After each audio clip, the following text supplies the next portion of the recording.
And இப்போ நிறைய நல்ல விஷயங்கள் நடந்துட்டு இருக்கு. அதே மாதிரி இப்போ சினிமால ஹவ் இஸ் லைஃப் ஆஃப்டர் சினிமான்னு கேட்பாங்கல்ல.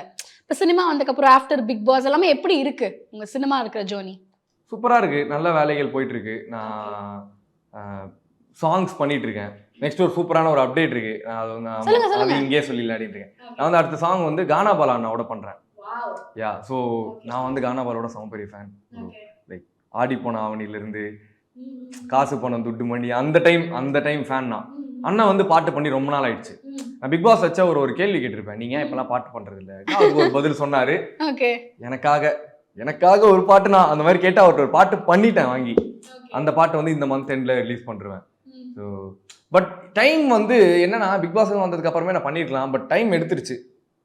நிறைய காரணங்கள். இப்போ பிக் பாஸ் போயிட்டேன்ற காரணத்தினால மட்டும் நான் பாட்டு நல்லா பண்ணிடுவேன்னு இல்லைல்ல. இப்போ என்னை நம்பி காசு போடுறவங்க இல்லை ஒரு லேபிள் வச்சிருக்கவங்களோ அவங்க நம்பணும்ல.